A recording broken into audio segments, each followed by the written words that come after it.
different parts of Kenya, a live studio audience is about to shoot unscripted questions. This is Agenda Kenya with Jason Nyantino. On Agenda Kenya tonight, Abraham Korir Sing'oei, international human rights lawyer, Dr. Charles Otieno, head of governance, polity and policy, David Osiani from Raila Odinga Presidential Campaign Secretariat, and Peter Simani, chairman, Political Parties Disputes Tribunal.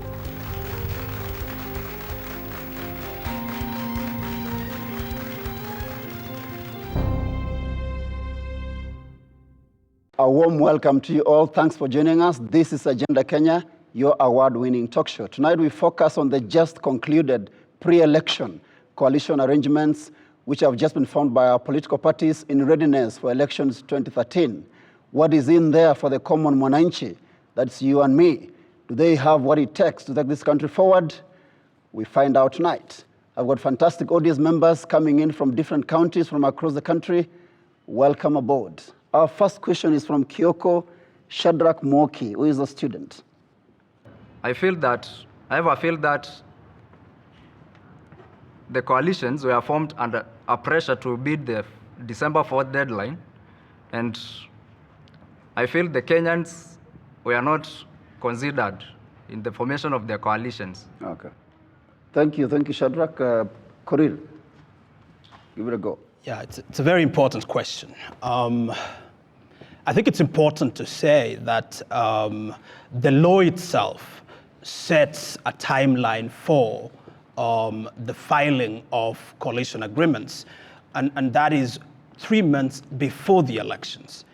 Hence, the December 4th deadline for the submission of coalition agreements. The process for of negotiating these coalition agreements, clearly had to be between political party leaders. It is understandable that there could have been little participation on the part of the public, but I think the rationale is very clear. It is intended that that these agreements, that these individuals coming together will secure the constitutional requirements of acquiring the presidency, which is 50% plus one, as well as 25% of the votes in at least 24 counties. So in pursuit of political power, you can understand, why these individuals, came together. But secondly, if you begin to look at each of these coalitions, you can see benefits for Wananchi. You can see, for example, a ticket that talks heavily about stability, and nonviolence. You can see the tickets that talk about reform focus, et cetera, et cetera. So implicit, even in the pursuit of this political power, is the intention of driving, certain policy imperatives forward. Okay. And so I would say that, there is something in it for the citizens of this country. Thank you. David, in your view, what do you think is the real motivation behind these political formations? Because I remember sometime last week when Honorable William Ruto was hosting Kalenjin elders in Eldoret, he was quoted, allegedly said that the reason why he signed up with TNA is because Kikuyus have got the numbers. Well, foremost, coalitions are not new to this country. This country is replete with history of coalitions, dating back to 1968, in the 60s, just pre-independence, where progressives came together to form a coalition, and they formed KANU, which was originally a very progressive party. And then those who were against this whole process, the retrogressives, the Cavendish, the Lord Egerton, then engineered the making of KADU. And then after that, when KANU had won the election, they were collapsed into one. And coalitions are formed on different bases, but most of them are ideological. Today, we are in coalitions where one ticket has an ideology, in my opinion, a very serious and sincere ideology that is against the ICC system of justice. That's an ideology. Sadly, it has taken an ethnic path because there are times when you cannot differentiate the ethnic and the ideological. Sometimes the ethnic just naturally interweaves into the ideological. Then there is another ticket that is formed on the basis, as I say, of reforms and democracy. That's another ideology. So in your All of view, that. you belong to ODM, don't you? Yes, I do. In your view, now tell us about the ideology of is it CORD? CORD. The coalition that ODM has signed into. Name, What is the ideology? The name speaks of it. It's a coalition for reforms and democracy. So that is the ideology. That's the ideology. That was the That's what motivation. they're pursuing. You know, the clock takes us back to 2002. These people belonged together. Kalonzo Raila belonged to a similar party. They might not be of the same values, but they belonged to a similar party. Okay. And so it's just a reunion of similar thinking. Just the same way, the same class that belonged to KANU has gone back to a different setting, but together. Okay, thank you, David. Dr. Otieno, these formations, are you happy with the motivations behind them? Or we saw a lot of cat and mouse on 4th of December. I think let's come back to the world. Watching this coalition agreement is like watching a Nigerian movie, a wedding in a Nigerian movie, where you know, and everybody in the church knows that there's a problem with those two people on the altar, except the priest. And the priest goes ahead and conducts the marriage and issues a certificate, whatever. This is what we have in this country. These people have been brought together because they have to be together. None of them trust each other. We don't trust them any more than they trust each other. But we have to put up with these people. So the problem is that we don't know what's there for us.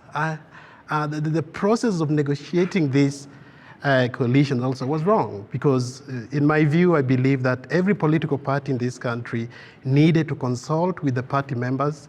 Party members needed to vote whether they'll go into a coalition with this party and for what reasons. So we need to learn to do the right things the right way. So I still feel that even though they've rushed, they've agreed on a few things, it will not hold. Okay. It will not hold because they do not represent our values. Yeah, thank you. Let's respond to this. Why do you think this law was put there in the first place, according to Simani? And on top of that, where are the issues?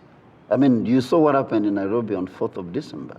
Was anyone talking about unemployment or you know, poverty or food security? These guys were just looking for one another in town. I'm told there were traffic jams in some routes where it was suspected that a certain coalition member is hiding, you know, Simani. Where are we headed? Well, I think you've answered the question yourself, because the provisions in the Political Parties Act for coalitions were put there specifically to enable like-minded political parties to get together, fuse their policies together and their ideas together as you go into the election, and together to sell those ideas and issues to the public. That was the intention. And if you look at the third schedule of the Political Parties Act, and you see the mandatory requirements of coalition agreements, which include policies and so forth, and the structures, dispute resolution mechanisms and so forth, then you will realize that what we saw on the 4th was really an abuse of what the law provides. And it is a very unfortunate situation, but that's the situation that we have now, yes. All right. Let's get to hear from the audience. What do you think about these coalitions? Are you guys happy? Are you mourning? Let's get to hear. Start with the gentleman in front here. Looking at the formation of these coalitions, as you had already put it up, the coalitions have not been issue-based. Okay. They have just been vested on selfish interests, because nobody's coming out to really tell us what is their agenda to the common mwananchi. Or they are saying that we want to distribute these positions either in a formula of 50 to 50, 33 to 33 to 33. Nobody's talking about unemployment. Okay, thank you. There's a lady in yellow, na cape. Your name, please? My name is Florence Mokadi. I was born in Busia and I reside in Kibera. Mine is to say that actually between these two coalitions that were formed on 4th, actually one was a bit fair. There were actually more than two. Despite there were actually more than two, okay. But I'm talking about the two major ones which actually were aired on the TV. I remember watching the ODM coalition, which was actually a bit fair because the Common Mwananchi was involved.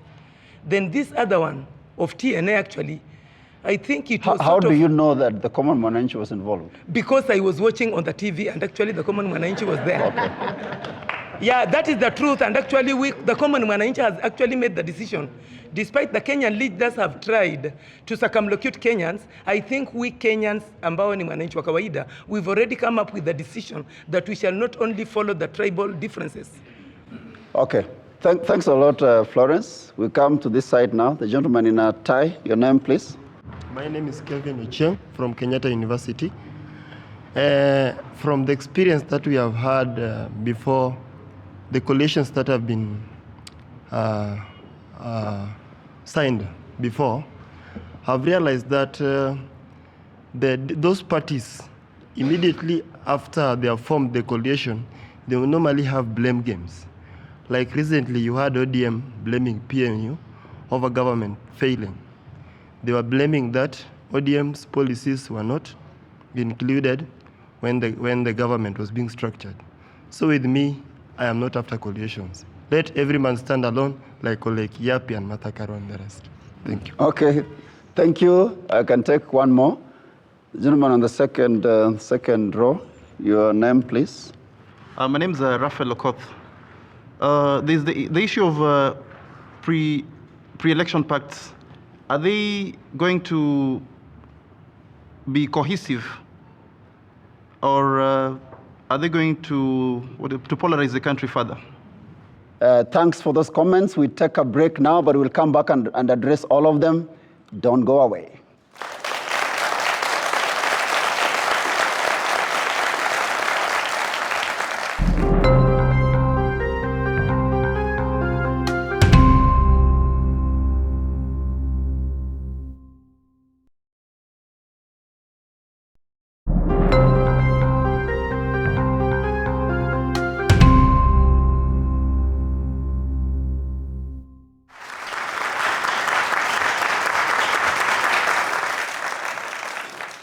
Welcome back to Agenda Kenya with me, Jason Nyantino. Tonight we are focusing on the just concluded pre-election coalition formed by our political parties in readiness for elections 2013. Do they have what it takes to take this country forward, or is it just business as usual? Korir, there was a couple of questions from the audience. We can just give it a go. Yeah, no, I think very interesting questions. But for me, suffice it to say that these coalitions are designed to address a fundamental problem within our politics, which is the problem that Kenya has grappled with for a long time, the problem of inclusion. If you look at the past, all sorts of communities keep crying about marginalization and exclusion and discrimination, et cetera, et cetera. These coalitions, by bringing together previously warring communities, I think it will contribute a lot to the stabilization of our political process. The social cost, the socio-economic cost of the conflict in the Rift Valley in 2007, 2008 is something that we are still paying for as a country. And we cannot ignore that. So to have two communities that have previously never seen eye to eye coming together and saying, look, let's work together for the common good of this country, that's not something to be taken for granted. Secondly, so Korir is saying the coalitions are actually issue-based. Absolutely, so, absolutely. So which issue are you talking about? The issue of ethnicity, for example. Yeah. It was a huge issue on Agenda 4. That we needed to fix negative ethnicity, for example. And part of the way of fixing that is accommodation, ensuring an accommodative framework, Can you say that when you haven't read these agreements, or have you? Maybe he has read. But the whole point is, at least for me, okay, and I was going to come to that point. The point is that these agreements are public agreements that we can access as citizens, pursuant to Article 35 on the right to information, and actually scrutinize them on whether, in fact, they are, for example, they're national in character, that they are inclusive of all communities, et cetera, et cetera. So for me, to the extent that they at least begin to deal with ethnicity, which has balkanized and polarized this country for a long time, I would say hey, go for it. Okay, let's hear Simani. I think you wanted to speak a little more. Yes, I did. Now. Yes, I did. I wanted to. You see, the first question we have to ask ourselves is whether these are coalitions as envisaged under the Political Parties Act, or they're just quasi-tribal pacts that these politicians are entering into. What do you feel? I feel they're tribal pacts, because if it is true that they are coalitions, then I think the public is entitled and must demand that they read the policies, they read the objectives, they see why these pacts have been entered into.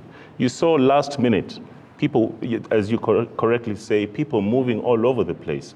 Why would, for instance, one politician on a Monday be with so-and-so, on a Tuesday go to so-and-so? Where did that policy change? Where did that issue change? Where did the consultation take place?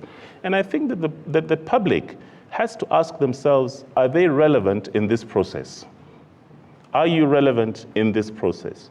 Were you consulted in this process? Do you know what it is that they're agreeing among themselves? When somebody says, I'm going to take 30% of the cake, what cake are you talking about? If you look at the Constitution, the appointment of public officers in the new Constitution is not going to be a question of sharing it out.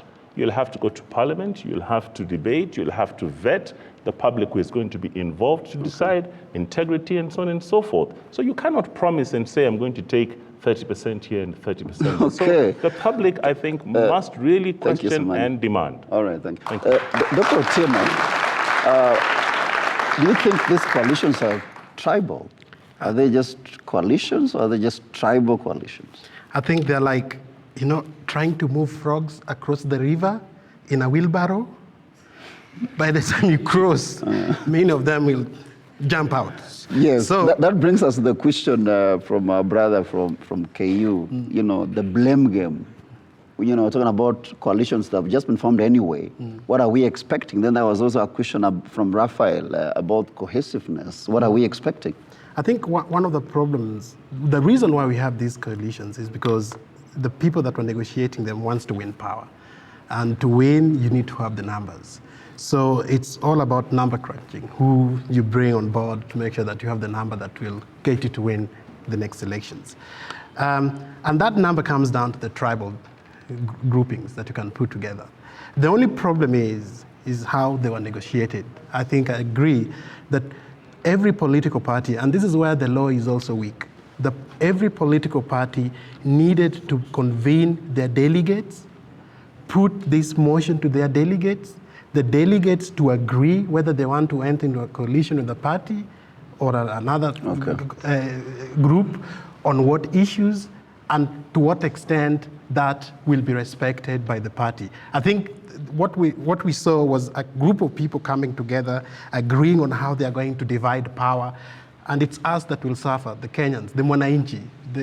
It's not about the jobs that they need to create. It's not about the opportunity they need to create for the youth. It's about them, and they want it, and they don't care about anything. Let's hear from David. David, you from ODM, or is it CORD? So which one do I use, man? Both. Both. So let me use CORD for purposes of this discussion. All right. Did your party put the cart before the horse? Because like Dr. Otieno is saying, did you consult the party rank and file? Or you first of all divide power in Nairobi, then call those guys from the village, they rubber stamp, then you're happy? I think the Constitution is very clear that the Governing Council ought to ratify it, and which ODM's Governing Council did. The other thing is, when Korir speaks about a coalition, what he's saying, that when he's saying he's bridging the negatively ethnic bridge that has been between the Kalenjin and the Kikuyu, what Korir is not saying is that might not necessarily translate to what happens in the ground, and that Kenyans are aware that this is a coalition formed on the basis of a shared tribulation, all right? Not on the basis of issues. You guys when someone says... You sound like you guys are on different political pedestals? Or? Well, and as I said, that in itself also is just an ideology, that we are against the ICC system of justice, not the ICC entirely. This system of justice doesn't work for Kenya. We want another one. And as I said also, my brother has commented and said he'd like Kiapi the Kiapi kind of thing where they go alone. That's to blind yourself from the fact in the 21st century. Coalitions are all over the world. If you go to Israel, the Likud party had to merge, form a coalition together with the Labour Party. If you go to the UK, the Conservatives and the Labour Party and the Liberal Party are together. If you go to the US, be it as it may, somewhat in its complex nature, it's a coalition. Because the Congress is controlled by the Republicans and the White House by the Democrats. I got a question so for coalitions you, David. are just... they are the thing of the 21st century. This issue of tribalism. Yes. Because I got a feeling that it is the big tribes which are coming together. You're just hearing Luos, Kambas, Kalenjins, Kikuyus. Where are the other Kenyans? Apparently, that's why, for example, for CORD, there is no distribution of seats on percentage basis. Because when you say TNA and URP are taking 50-50, you're in effect saying that Kalenjin and Kikuyu, understanding the basis on which, and their formations, because TNA emanates from Limuru, and the Limuru meeting, and URP emanates from the Kamatusa meeting. And you know, for let's say ODM and Wiper, their support bases have ensured they merge because they are in dire need of devolution. Can they exchange the ties? That's a good one. I'm not quite sure if Korir wants to do that, but let me take my next question from Gilbert Madenge. Gilbert is a political consultant. Now my question is, us as the Kenyans who are the lead voters, when we didn't know the details of the coalition pacts being signed by the different political parties. Details of these pacts. I think, Korir, you have touched on that. I think from a lawyer's perspective, could we just educate the people? How do we access that document? Do you write a letter to the registered political parties? How do you go about it? You know, this is really the ideal situation. In the past, you know, we've had memorandums of understanding, for example, that have been abused, and there's been all the blame game that you've heard about. The new law therefore says, look, you will have a legally binding agreement between different political parties that will be deposited with the registrar of political parties. So to the extent, for me at least, that it's a public document, it becomes a subject matter of Article 35 of the Constitution, so that a citizen can write, in my view, you know, to the registrar of political parties to say, look, make this public, or can I have the document so that I can do whatever I want to do with it? You know, but the challenge here is that Kenya has yet to adopt a freedom of information law. So it is still possible that, you know, and Simani should educate us on this, it should still be possible for the registrar to say, look, you know, I may not do it. And yet, for me at least, these documents should become public. The citizens should scrutinize these documents. They should educate themselves on the contents thereof. And then based on those contents, you know, they can then exercise their preference at elections and decide that this coalition serves my interest better than the other. I think let's leave the registrar. The registrar is merely a depository for these agreements. The original agreements that they enter into are given to her as the original agreement so that people don't change them. But I agree with you, and this is my proposal.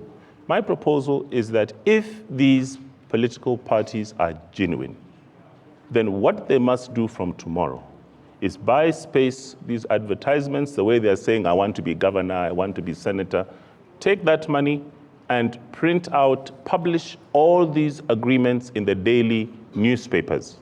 Let the public read, let the public know what they have been doing in their back rooms, and let the public say, okay, this is what I am going to vote for, if they're honest. Okay. But you see, the public has to note, for instance, that there is, what we have seen is an agreement of individuals, not an agreement of political parties and philosophies and issues. Why do I say that? Because, for instance, and I say this purely in my personal capacity as an individual, you will find that as of today, William Ruto is an ODM member. Uhuru Kenyatta is a KANU member. Musalia Mudavadi is an OD member. They cannot make promises on behalf of the surrogate parties. Legally, they cannot. Perhaps after Parliament is dissolved, they will conveniently resign from their current parties and scramble into the nests that they have been building thereafter. But as of now, so that is why it is important for the public, and I cannot overemphasize this point, to demand whenever you go to these public meetings, to listen to them talking, tell them to publish these coalition agreements so that you can read them. Thank you. Let's get to hear from the public, because it is here, especially in terms of making public these coalition arrangements or agreements which have already been signed by the political parties. At the back. My name is Patrice Lumumba Mointi, analyst, consultant, and a strategist. Actually, the government of Kenya and the political parties, they are making a mistake. Because this should have been done before. A civic education conducted countrywide. People should understand what are these coalitions for. And they should put their manifestos, ideologies, visions, and policies so that people can understand. Because we have got around 8 to 10 million people who are ignorant. They don't know anything. And they want to vote for these political parties. How are they going to vote? And they don't know the party stands for what. Thank you, Lumumba. Yeah. One more. I'll get it back to you, Dr. I need to take one more. The gentleman on my extreme right. Your name, please? Okay, thank you. I am Odawa Gordon. I want to believe that what is going on needs to be exposed to the public, because I just believe that there is something fishy. That is a exemplary shown by the Honorable Ruto when he went and tabled something before the parliament concerning the defection from parties. So if the coalitions are to help us, why then should there be a room for defection? So it means that they rushed in making this opinion or the ideas. They are not uniting. They cannot marry. They cannot live. Okay, thank you. Maybe one more. No, I'll go to my extreme left now. Na cape, yellow cape. Your name, please? My name is Maina from Bunge la Mwananchi. The coalition that is made, the time is not on their side. So my point is this. It is the civil society and the registrar of the political party to give the people the message, because parties have a lot of work to cover the country.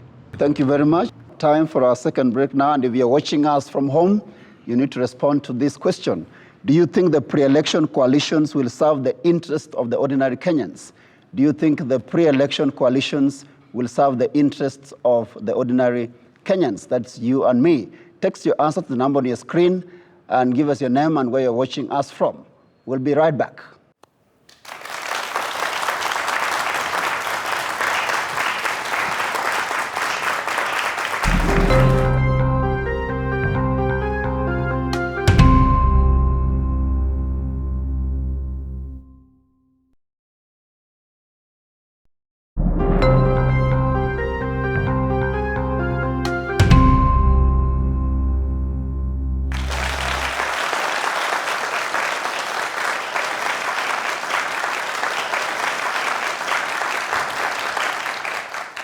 Welcome back to Agenda Kenya with me, Jason Nyantino. Tonight we're discussing the just concluded pre-election coalitions that have just been formed by our political parties in readiness for elections 2013. And we're asking, can they take this country forward, or is it just business as usual? Dr. Otieno, you had something to say about the questions that were raised from the audience. Yes, I think we now need to take this agreement to Mwananchi. The people need to be given the opportunity to scrutinize them. But one thing that we need now to wait for is agreement between these coalitions and the people of Kenya, which is in their manifestos. I think now is the time to start pushing them to tell us exactly what's in there for the Mwananchi. And we need to watch them very carefully when they come out with their joint manifestos on what they're going to do for the next 5 years. And I think that's where you'll decide whether I want to go with this coalition or this other coalition. And we are watching, people like us, we're watching, we're waiting for those manifestos to come out. And as soon as they come out, then we can judge them based on what they're promising Kenyans. Korir, thank you, Dr. Korir, do you think these pacts came a little too late? Because Lumumba feels that this should have come earlier so that we have time to educate people. You know, I agree. Ideally, they should have come earlier. But the reality of our political process, I think since the adoption of the new constitution, is that we've been operating almost on a crisis basis. You know, we've been passing laws just because the timelines have arrived. you know? And so because of the nature of our context right now, I think we've got to live with that. I think what we need to do is, like we said earlier, demand that political parties make public immediately the contents of this coalition agreements. And that if they do not do that, we should not hesitate at all, you know, like pursuing legal action against them, you know, for them to be able to disclose their contents. But like Dr. Otieno says, I agree absolutely. I think the substance of, you know, of the ideologies and the, you know, development programs of these political parties and their coalitions will only become evident when we look at the manifestos. And I think citizens in this country need to be very, very vigilant in looking and scrutinizing each manifesto of every political party to ensure that their own interests are spoken about or they're articulated. And based on that, they can vote. What is the role of the politicians themselves in terms, because we know that not everyone reads or accesses a newspaper, for instance.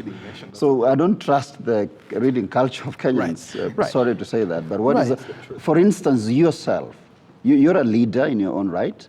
Are you running for any political office? Where are you running? I'm running for member of What are you running? For member of parliament. Where?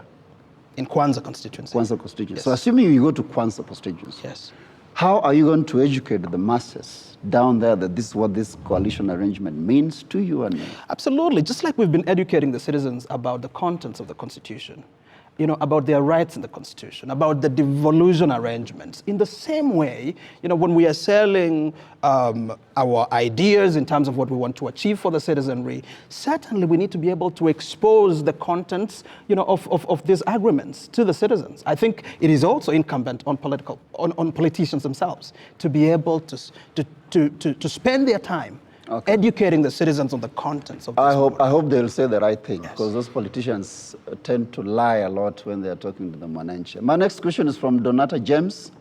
Donata, your question, please. Okay, I'm Donata from Kamkunji constituency.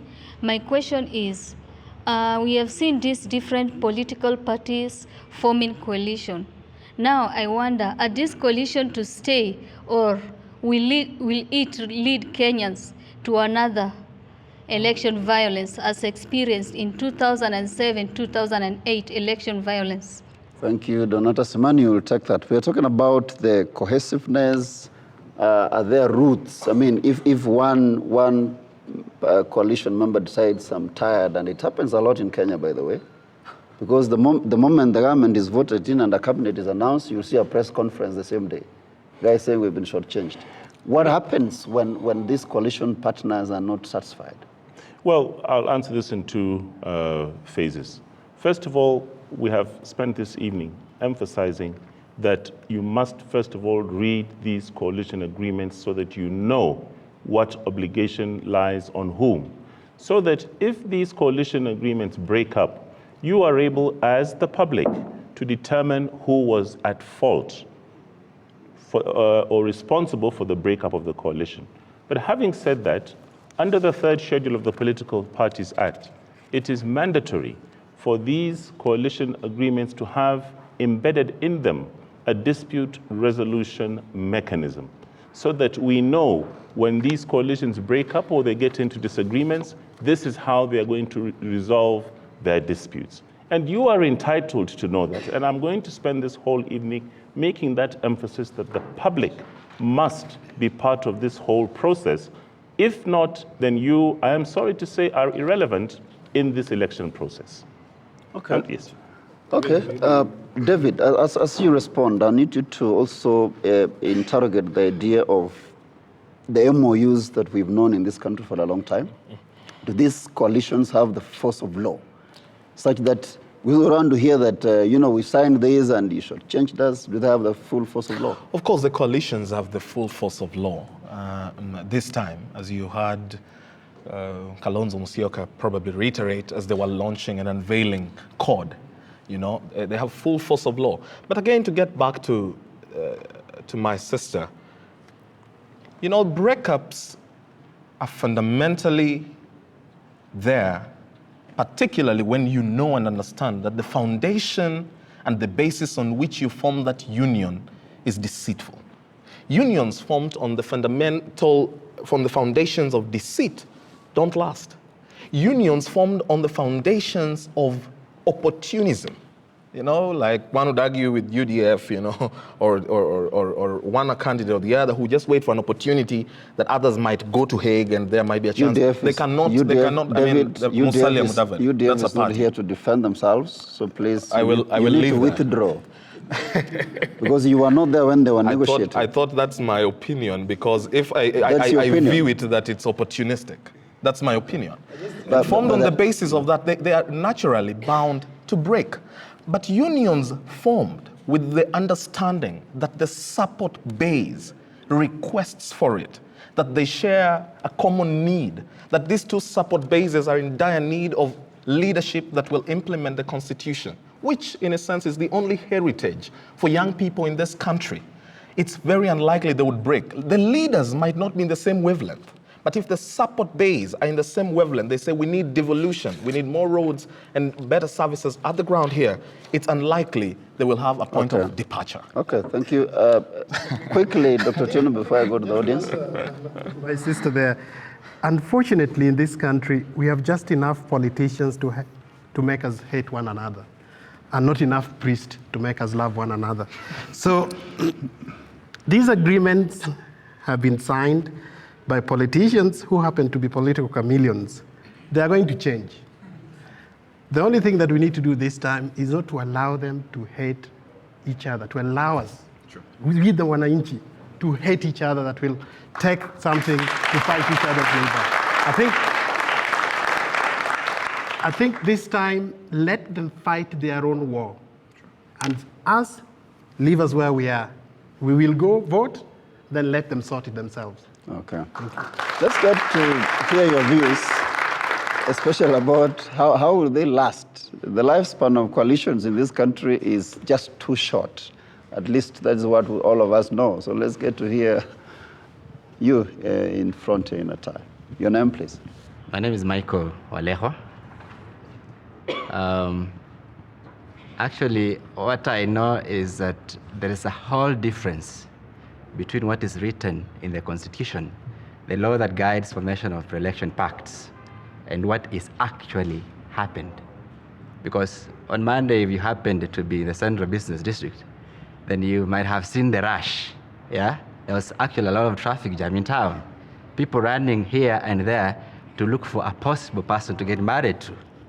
I doubt there was time to discuss issues at that point. And this is worrying. I want to call my friend Osiani to attention. I have not seen, probably just one, but looking at the parties that have come together, I don't think there is any that are based on, have based their marriage on issues. Probably one. But we have seen a situation where one party rushes to look for a deal with another party. When it fails, they rush around again and look for a different deal from another party. Even in a marriage, you don't do that, eh? Even in a marriage, you don't do that. So really, what are the issues? Give me one party that is best, one coalition pact. Thank you, Michael. Coalitions are formed on Pangwakando principles. I think so. Yes, the gentleman on the second last row. It was allegedly said at some point, through rumors and hearsay, that the pact between Honorable Uhuru Kenyatta and William Ruto is as a result of the fate that overtakes them at The Hague. Okay. So I was asking, what is the relevance of that pact to the Kenyans? Thank you. Thank you very much. I think, Korir, you need to take that straight away. Because you addressed it earlier, I think you can reiterate. Right. I think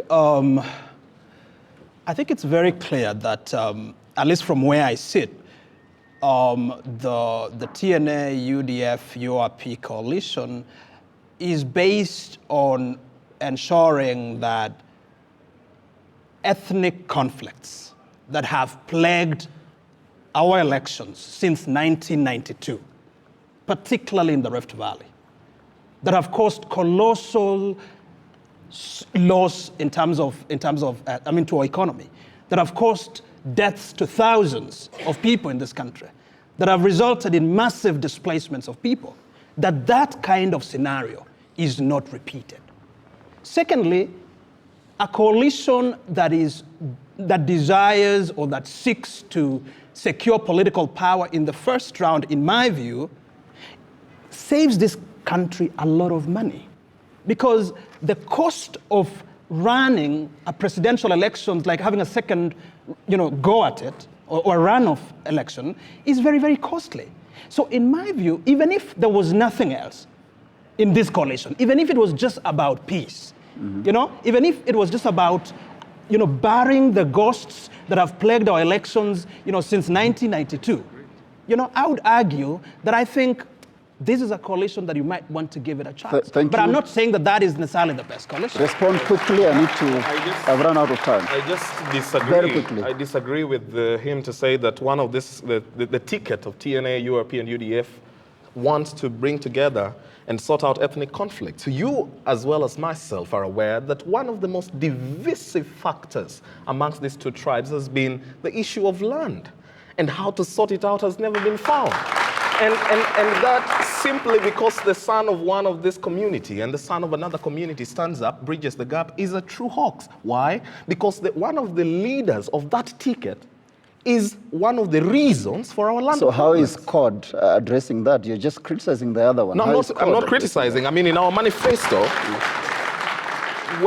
if you read about our manifesto, if there is one of the people who will ensure that the Constitution is implemented, is the CORD ticket. This has been, the people you see there are reformers. They are the starters of the campaign for a new Constitution, when all these other people in the other ticket were lumped up working for another person. Thanks a lot. I think, Dr. Otieno, you have something to say as we wind up the show? I think politicians will do anything to get elected.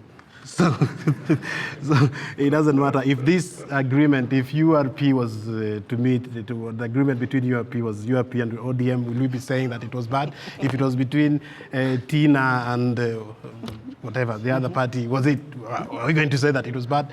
This is what politicians do in this country. They do anything to get elected, and you are not in that equation. Me, the Mwananchi, I'm not in that equation. That's what we need to remember.